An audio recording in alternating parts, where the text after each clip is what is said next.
Hey friends, are you done with dating apps?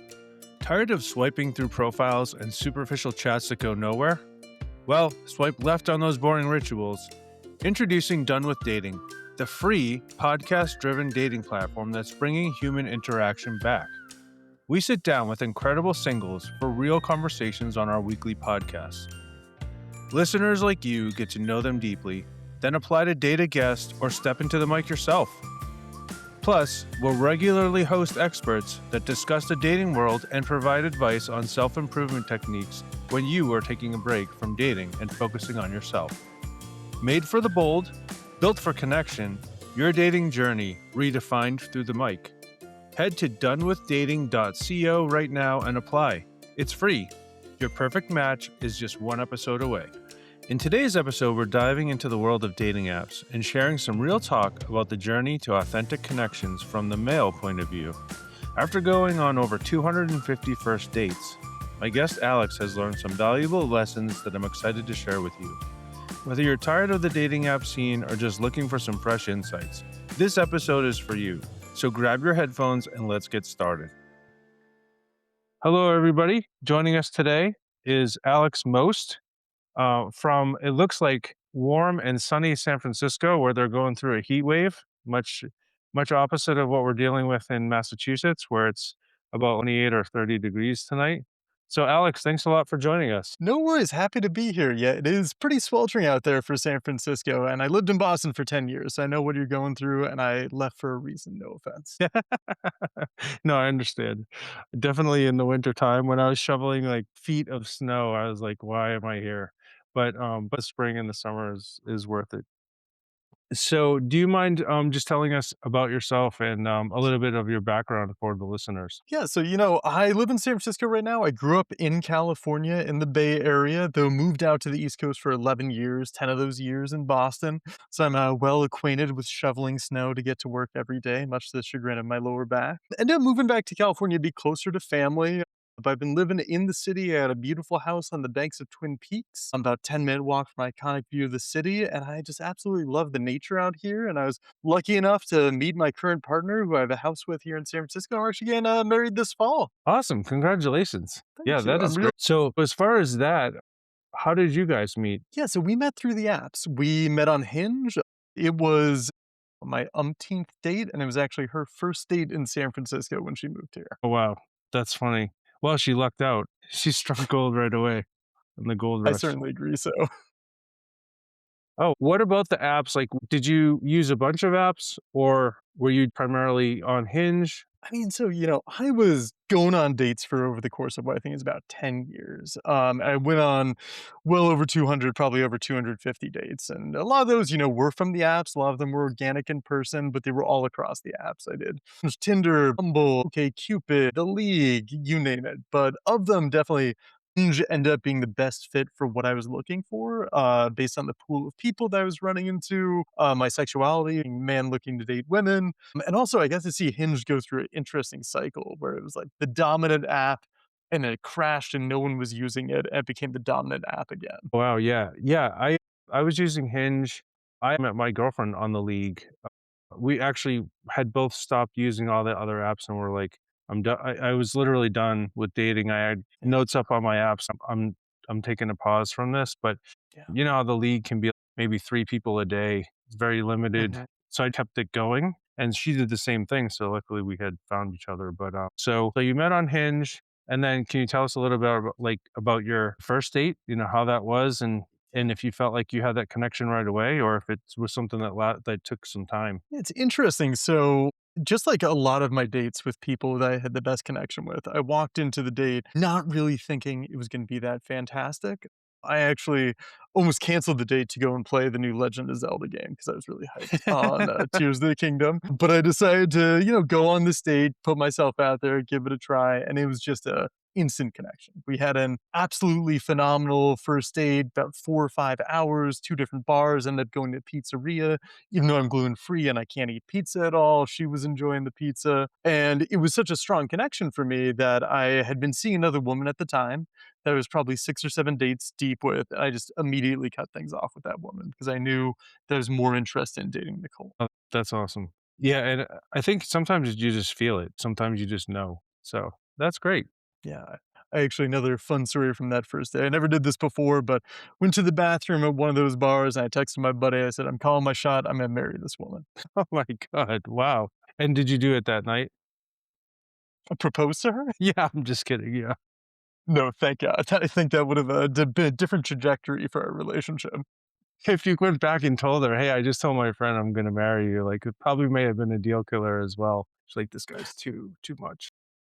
Yeah, you gotta, you want to be authentic and put yourself out there, but not come on too Yeah. strong. Yeah. Wow. Well, that's Uh, awesome.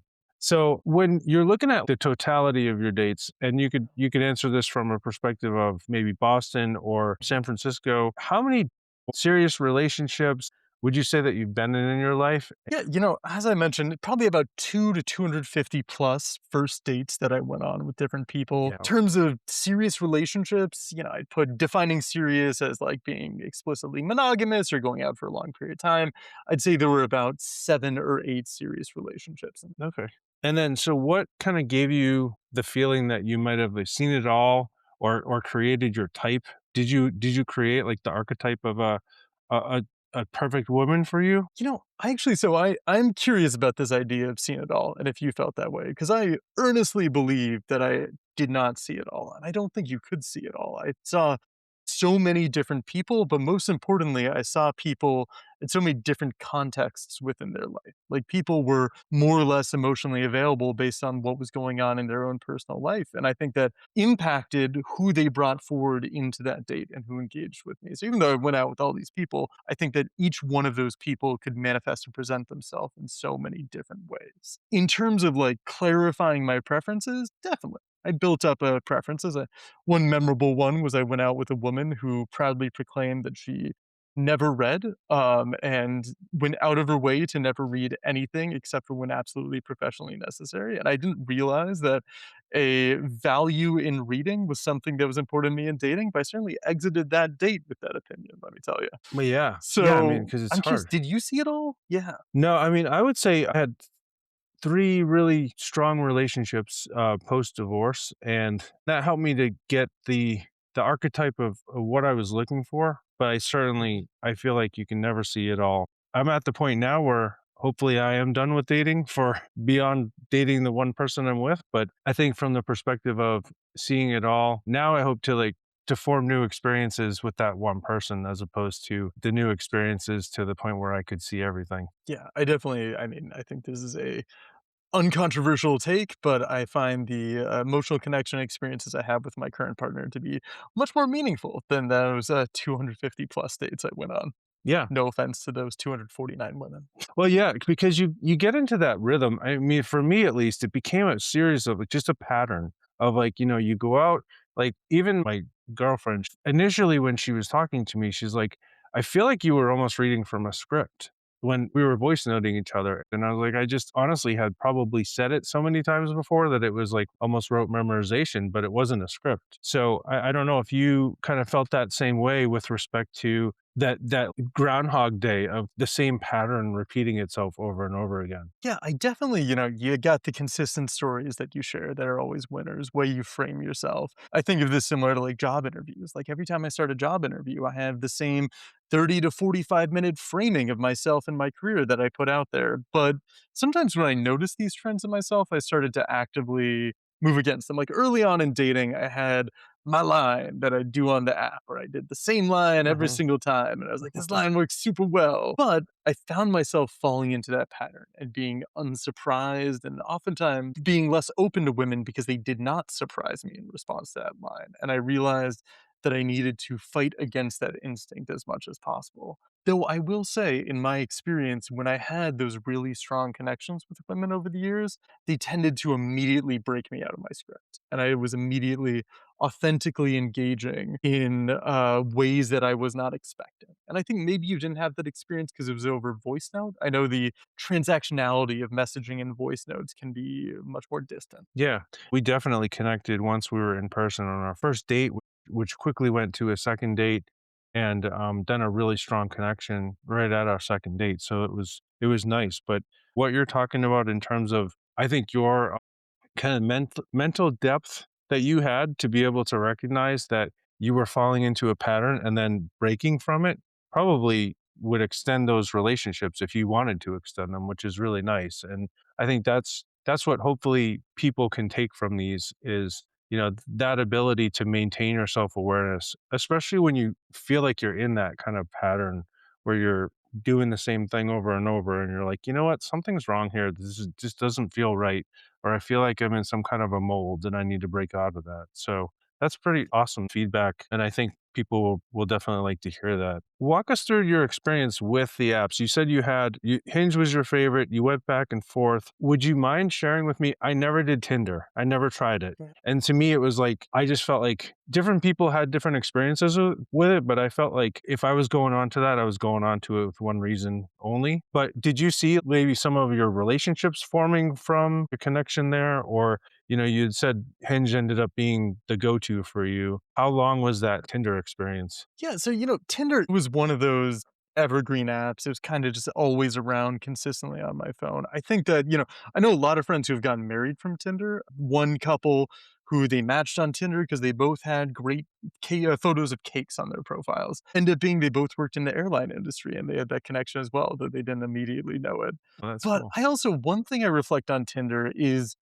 its relationship to the dating scene, I feel like, changed a lot as I got older, and it's hard for me to definitively say, like, was that because of what I was looking for in dating? Was that what my peers of the same age group were looking for in dating? Or was that some sort of market dynamic about the way we societally treated Tinder? So I'd say of them, Tinder, it was there. It was just something to do to swipe on your phone to feel like you were accomplishing something in dating while watching a TV show, but it was never really too serious of a way to date for me. And I did go on dates from it, and I did have casual sex from Tinder, but it was never a primary conduit of dating for me. Yeah, that's fascinating. And I think that to me is what I'd heard. I've heard people say, "Oh, Tinder is just kind of a hookup app," but then you said you've had people that got married off of it and people that found a deeper connection beyond just maybe the swipe, which is really cool. I had not I really hadn't had experience with it, but that's good that some people found what they needed with it.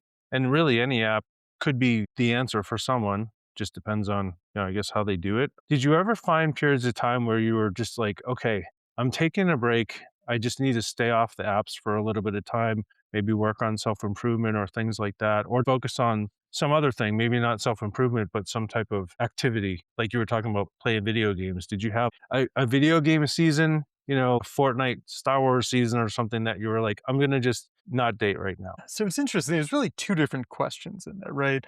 Question one is, did you ever have a period where you stopped doing the app? Question two is, did you ever a period where you just didn't focus on dating as something that was core? And the answer is really both. I had at different times in my life.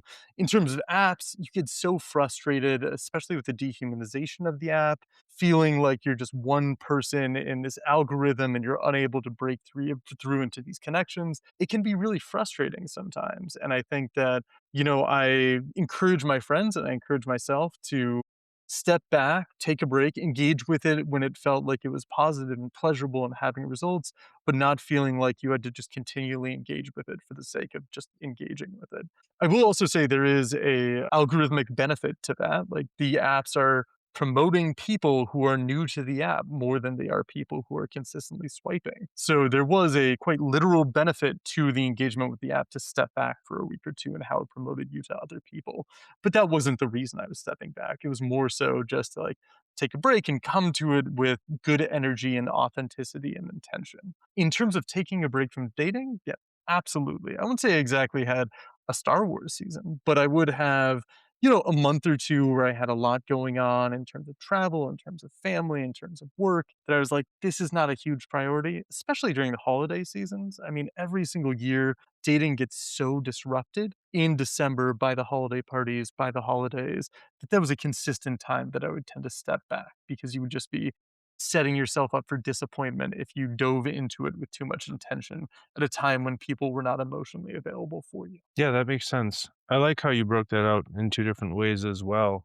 So let's just say when you were not on the apps, you were still open to dating, but maybe in the more conventional ways before the apps existed. Did you actually meet people in public or maybe at a gym or something? And what was your attitude as far as approaching people? I mean, so, the apps are just a tool for dating. Really, what I was doing was I was dating, and the apps are one of those many tools in my toolbox for meeting people and making those connections. All through the period, I was meeting people at parties. One time I met a woman on the T. There was a 20-minute delay, and I got talking to her, and we ended up going on a couple dates after that, just by meeting on the train. And oftentimes I got frustrated with people who would try to say, like, oh, you just got to get out there and authentically meet people. My brother, who, bless him, he met his wife at the farmer's market on a small island where he lived, where she was like the only single woman his age who was on the island at that exact moment. He used to always tell me, he was like, you just got to go to a coffee shop and you just got to meet someone in line at the coffee shop. And I'm like, it's not that I'm not doing that. It's not like the app is like turning off my brain's openness to other people. It was just one tool in the toolbox of trying to authentically meet people and engage and date. Yeah, that makes sense. I know for me, I tried to not meet people at the gym.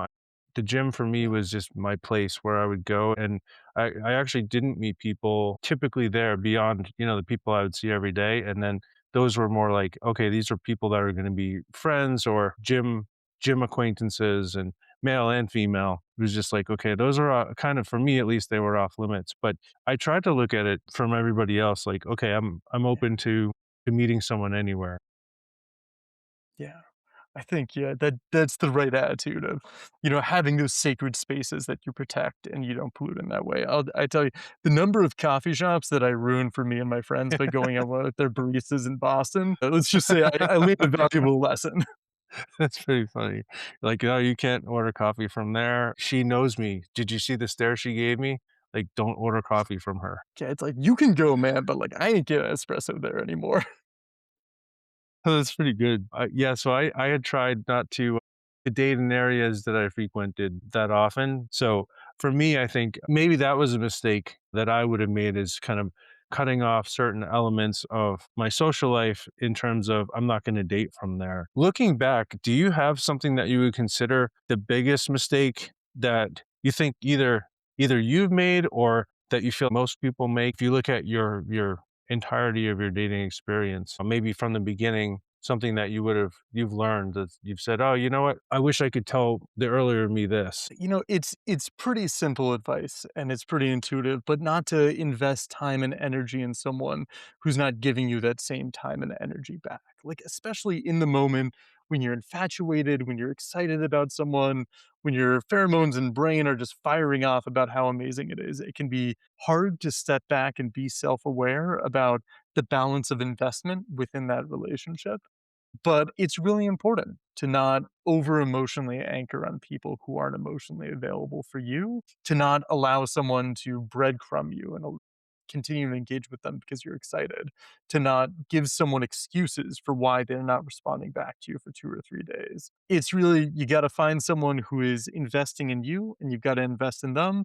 If that's not the case, you got to step back and find someone else, no matter how excited you were about that person. That makes a lot of sense. Did you have I wouldn't call it a pattern, but did you have basically a red line that you would draw at the beginning of every potential relationship where you're like, "Okay, how am I identifying that this person is breadcrumbing me or is not giving me that time that I deserve?" Yeah, I wish I could tell you that I have a formula right now. It's like X period of time versus X number of dates equals never respond to them again. But I really didn't. And I got it wrong a lot. Everybody gets it wrong. And a big thing in this is to have a lot of compassion for yourself, to know that you are going to make mistakes, that you are going to get overinvested, that you're going to be hurt, that you are going to be rejected a lot. I think that is one of the things that I learned was being very open to being rejected and understanding that was not a reflection of myself, but a reflection of where that person was at that moment. So, do I have a formula? Absolutely not. Listen to your gut, talk to your friends, step back, go to the balcony, get some perspective on what's happening. That makes sense. So in that vein, it sounds like there's really not a specific program or process you had, but you really just had that mental clarity where you're like, okay, I'm not feeling right about this Yeah. specific maybe interaction with someone. And that was basically just, you probably learned that, I would think over time. Is that right? Just from your experience? You learn it over time, but also we all have gut instincts about if people are interested in us, if people like us, if people want to talk about us. This is not a skill that is unique to dating. This is a social skill that we build up over a lifetime across many interactions. And you just got to listen to your own gut about if someone is interested in you. Despite how interested you are in them, that doesn't matter. It's only about the energy they're putting back into you. It's the same in so many aspects of our life, in friendships, in our careers, in our coworkers. It's the same formula of human interaction. It just happens to have, love on the table, so the stakes are a little bit higher emotionally. Yeah, no, that makes sense. You were talking earlier about, like almost like a job interview in terms of like sometimes when you were dating and that you felt some of that could be a rehearsed line or a rehearsed opening or an elevator pitch. And I went out probably about 5 or 6 different dates a month, sometimes with the same person, but typically with different people. And to me, I just felt the rejection part is part of, even if you are successful or moderately successful dating, the rejection is very common. And so for people who are just jumping into the dating world, I think hearing someone like you who's been very successful in dating and now is engaged and has a partner, hearing that they had a lot of failure and rejection, and the same with me, that can be really good. I don't know if you would feel the same way about it, but to me, I looked at it like applying for a job in terms of I would send out essentially if you're looking at the apps, I would send Mhm. out say 100 applications and I would maybe get 10 responses out of those 100 women that I reached out to. Kind of like you would sometimes sending cover letters to an employer. I'm not saying it callously, but sometimes it felt that like essentially on the job hunt, but it's for people. Absolutely. I mean, we can think about the models the same. I talked about how you never know the context of the person that you are talking to, dating, and what's actually going on with them behind the scenes. It's the same for a job, right? Like a woman may be dating someone else at that time and not actually that interested in dating other people, but is still engaging with the apps to emotionally defend herself, to explore. Similarly, an employer may be hiring for a job. They have a strong internal candidate they know they're probably going to go forward with, but they want to have a competitive pool of people entering that process. Either way, you don't know what's happening with the other party. So you just have to put yourself out there as much as possible and see what lands and authentically pursue opportunities that come up. For me, you brought the analogy of job applications, but something that really informed my dating journey was my career in college admissions. And I kind of view it pretty similar in terms of reading applications and going on dates. Roughly about 20% of applications of dates were not good, not a good fit, absolutely, obviously, right away. About 70% were fine. There was nothing wrong. There was nothing that was a disqualifier, but it just didn't click in the right way. And about 10% really strong, obvious strong applicant, obvious great connection on the date. Yeah, that's really insightful. I did, but again, that you're using that analogy of your career, which makes a lot of sense. As far as in your dating life and when you're trying to kind of make this assessment on someone, do you have a couple of red flags, maybe like 2 or 3 red flags that you learned through time to spot? And what would those be? Yeah, so, some things that I learned were just, like, signs that it was not gonna be good for me. It was first one was, like, curiosity, about me, asking questions about me, engaging with aspects of myself. Not that I'm egotistical and only want to talk about me, but it has to be a give and take in the conversation about learning one another, but also just, like, a general curiosity about things. A desire to dig deeper and learn was something that I found very important and valuable in my dates. Also, one thing that always struck me wrong was immediate negativity. I went on some dates where the person was just immediately overwhelmingly negative about their career, about their day, about something that I said or the way I framed something. And if I was met with that wave of negativity at the front end, I knew that that was going to set the tone for the entire date. And maybe that was, again, the context of what was going on with them, but it to me showed in that moment that that was not going to be a good date and a good use of my time. Which kind of feeds into the third one, which is I had this little mental test that I did sometimes when I was on dates where I would think to myself, oftentimes I scheduled dates on Mondays and Thursdays, and I had friends who were playing video games online on Mondays and Thursdays. I'd say to myself, okay, would I rather get another drink with this person right now, or would I rather go back and play video games with my friends? And if the mental answer was ever I'd rather be playing video games, it was time to leave that date. That's a great litmus test. And I think people, if video games is maybe not their thing, they could replace that with whatever it is, whether it be reading a book or watching their favorite show or something. So that's a great analogy. Thank you for those three. I guess as we wrap up here, for listeners tired of the apps, what's one small shift in mindset or habit that could help them to find a more genuine connections, in your opinion? Yeah, it's to not take failure personally. Rejection is not a reflection of you. It should not impact your image of your self-worth. It should not impact your belief in your ability to successfully date in the pool. Obviously, there are things that could be a reflection. If you are constantly saying dick pics, that's probably not a good thing and a reflection of you that's impacting your dating. But as a whole, you just got to accept that you don't know what's going on with this person. And also, that they're a stranger and they don't owe you anything to disclose. You just need to accept a rejection, move on with your life, stop thinking about them, encounter the next person. There's a lot of beautiful opportunities for connection out there for you. Don't get hung up on the failures. That is awesome parting advice. So, Alex, thanks very much for your time today. We're going to have you back on because you're just a really fascinating person with a huge amount of breadth and depth, and then of course the knowledge you've picked up over time really can give people some great insight. So thank you again today, and we'll see you the next time on Done with Dating. Thanks for your time, John. So if you're done with endless swiping and ready for something real, don't miss a single episode. Hit that subscribe button right now on your favorite podcast app and never miss the bold conversations that could change your dating life forever. Every week we bring you incredible singles, excellent advice, raw stories, and real opportunities to connect, all for free. Subscribe today, apply at donewithdating.co, and turn your next listen into your next date. Your perfect match is waiting on the other side of the mic. It doesn't matter where you live, someone local is listening and will want to date you. We'll see you in the next episode. Subscribe now.